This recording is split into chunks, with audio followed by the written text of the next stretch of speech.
देखिए, चीन जो है वो अपने सारे नेबर्स के साथ में इस तरह की एग्रेशन की पॉलिसी रखता है और डराने का, धमकाने का इस तरह वो करता रहता है। तो जैसे अभी आपने जो 71 प्लेन ने या वहाँ पर जाकर सॉर्टीज़ करी या उसके जो डिवाइडिंग लाइन है उसको क्रॉस किया या ताइवान आइलैंड के ऊपर से गए, तो ये सारी चीज़ें हम देख रहे हैं कि बहुत ज़्यादा बढ़ती चली जा रही हैं।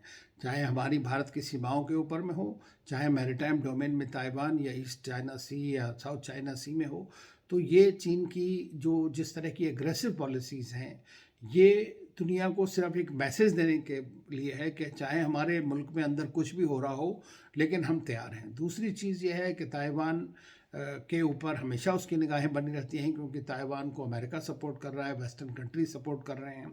अभी जापान से भी एक डेलीगेशन आया था पहले।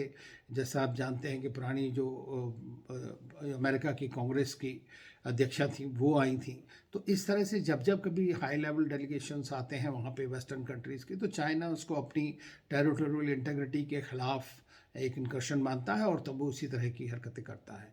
तो ये चीज़ के लिए ही ताइवान को भी हमेशा तैयार रहना है और इंटरनेशनल कम्युनिटी को भी तैयार रहना पड़ेगा, क्योंकि जब तक उनकी इस तरह की हरकतों की लिए कोई वायबल अल्टरनेटिव नहीं होगा, तब तक हम ये चीज़ देखते रहेंगे।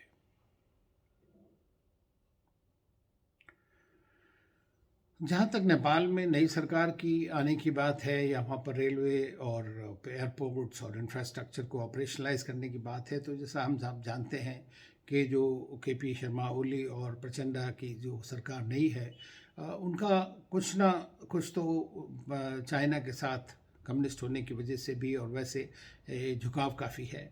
रिश्ते भी उनके काफ़ी प्रगाढ़ रहे हैं, लेकिन इसका मतलब ये नहीं है कि भारत के साथ उनके रिश्तों में किसी तरह की कोई कमी आएगी। ये बात है कि हर एक नेबरिंग कंट्री जो है वो जब दो उसके पास बड़ी ताकतें हैं जिनसे वो कुछ फ़ायदा उठा सकता है, उनके साथ में मिलकर के कुछ आगे बढ़ा सकता है, तो उसकी कोशिश करता है, जिससे उसे एक तरह की स्ट्रेटजिक ऑटोनॉमी का भी आभास होता है।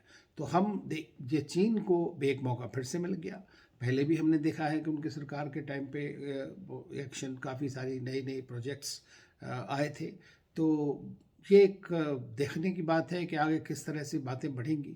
लेकिन ये जो प्रोजेक्ट रेलवे वाला है, रोड्स वाला है, पोर्ट्स हैं या एयरपोर्ट्स की बात है, इंफ्रास्ट्रक्चर की बात है, इसमें कुछ ना कुछ हम देखेंगे कि और ज़्यादा बढ़ाव अब आएगा और उसके लिए भारत को भी सचेत रहना होगा।